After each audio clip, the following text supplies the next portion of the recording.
senhoras e senhores senadores, eu tenho usado com alguma frequência a tribuna para falar sobre uma preocupação, não só minha, mas de muitos brasileiros, especialmente dos trabalhadores, e também do setor empreendedor nacional, a respeito de uma concorrência cada vez maior da produção asiática no mercado brasileiro. Estamos comprando desde um simples objeto de utilitário doméstico a um potinho de plástico até um equipamento bem sofisticado. É só olhar os números da balança comercial para verificar exatamente o aumento das importações, especialmente da China. Isso não significa que a senadora esteja defendendo qualquer tipo de retaliação. Não, absolutamente. O mercado é bom e isso o consumidor está recebendo. A minha preocupação está centrada em que esta avalanche acabe promovendo um processo, eventualmente, de desindustrialização e desnacionalização da economia brasileira.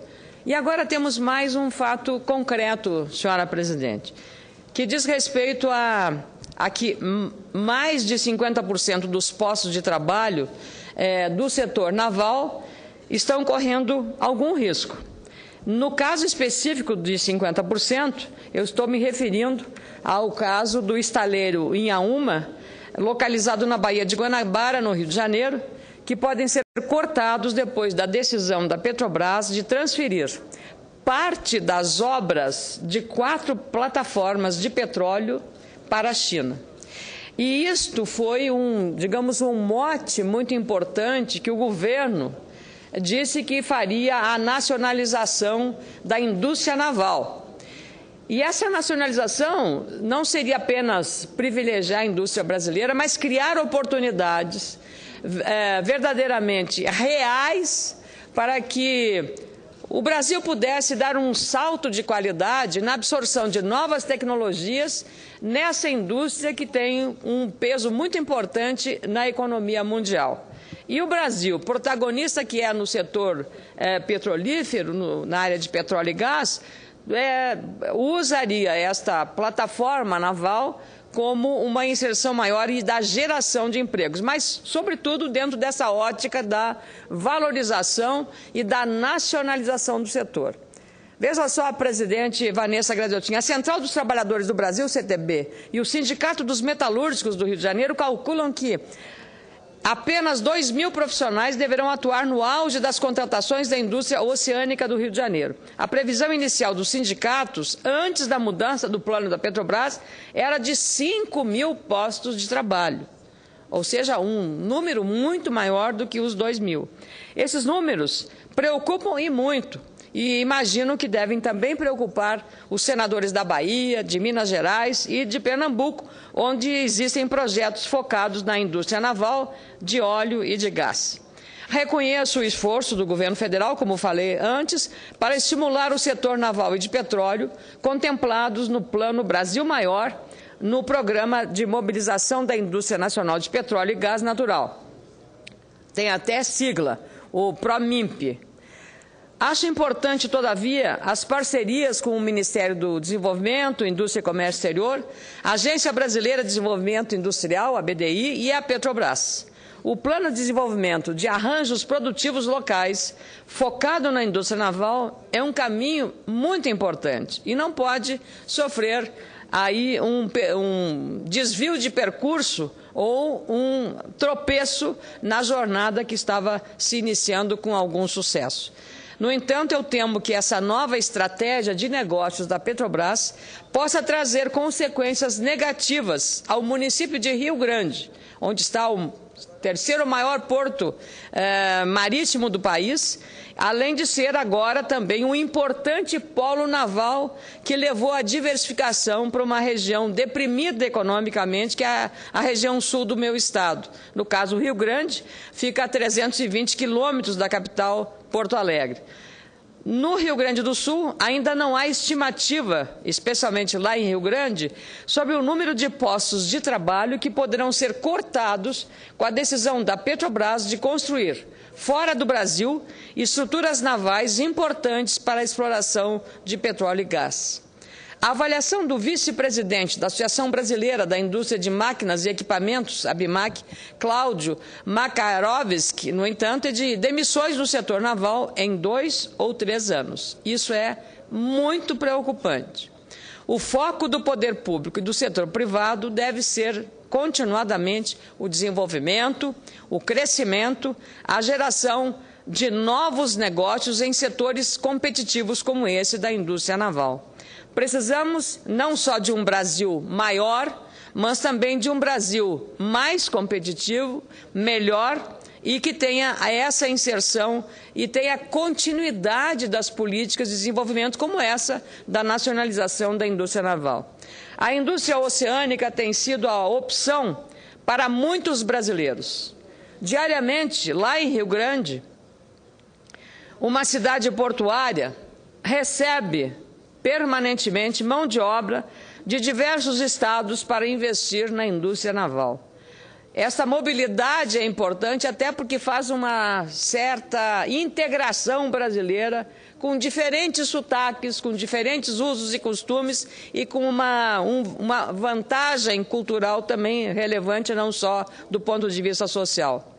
Muitos profissionais deixaram o conforto de suas famílias na Bahia ou no Nordeste ou mesmo em São Paulo para tentar melhores condições de trabalho em Rio Grande, por exemplo, onde os salários estão, por razão da grande demanda dessa indústria, uma oferta de vagas maior.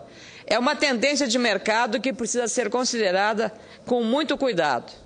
Os jornais O Estado de São Paulo e 0 Hora, de Porto Alegre, publicaram desde o início desta semana informações também inquietantes sobre a possibilidade de mudança nas regras para conteúdo nacional no setor de petróleo e gás.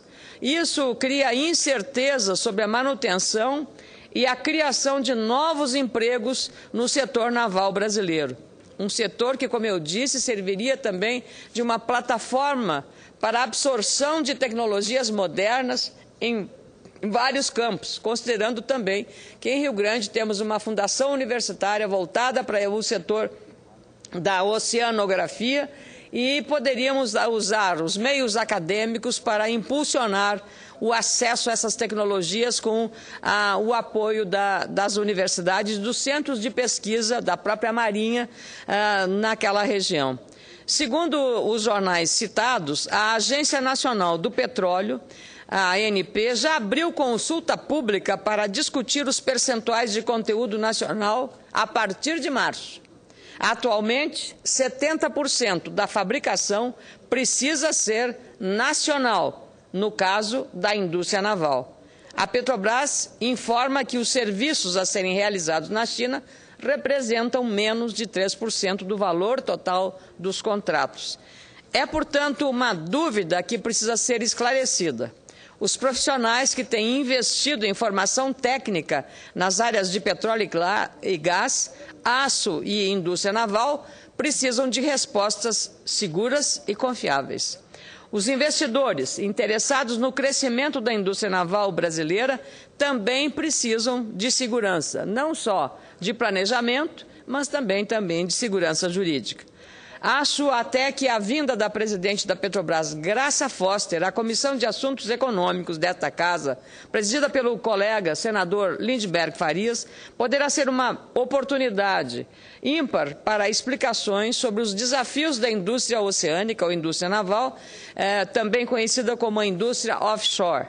Em janeiro, apresentei um requerimento de convite para que a executiva principal líder da Petrobras explique a estratégia de negócios da empresa no Brasil e também nos mercados internacionais.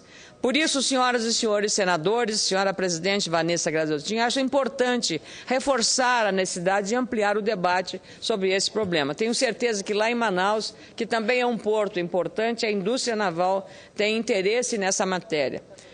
Entre os dias 12 e 15 de março, ocorrerá lá em Rio Grande, no meu estado, a segunda-feira do Polo Naval do Rio Grande do Sul.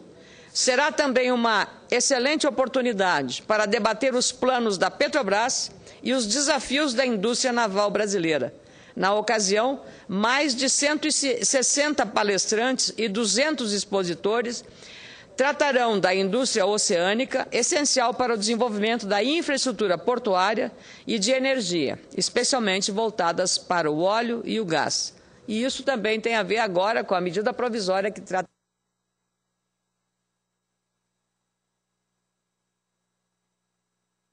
a gentileza.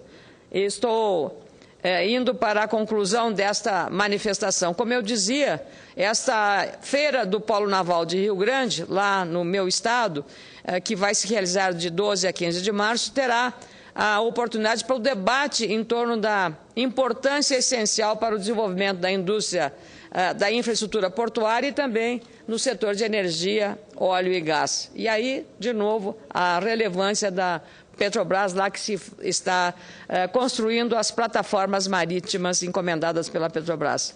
É preciso, evidentemente, valorizar a indústria nacional e criar condições para que os contratos sejam respeitados sem prejuízos ao mercado de trabalho local e ao desenvolvimento da infraestrutura do nosso país.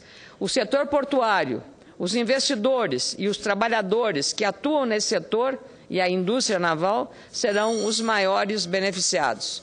O poder público precisa criar condições, senadora Vanessa, para que os ajustes estruturais ocorram a fim de reativar a economia com geração de emprego, renda e negócios, seja no meu estado, no Rio Grande do Sul, com o seu polo naval, no Rio de Janeiro, lá com os seus estaleiros, na Bahia, em Pernambuco, em Minas Gerais ou em qualquer outro estado onde a indústria naval tem peso importante. Tenho a convicção de que a presidente Dilma Rousseff, que foi uma das idealizadoras do Polo Naval de Rio Grande, levando para lá este grande impulso para a diversificação econômica da região, não vai poupar esforços no sentido de manter o programa original do governo em relação ao estímulo à nacionalização nesse setor estratégico que é a indústria naval. Muito obrigada, senhora presidente.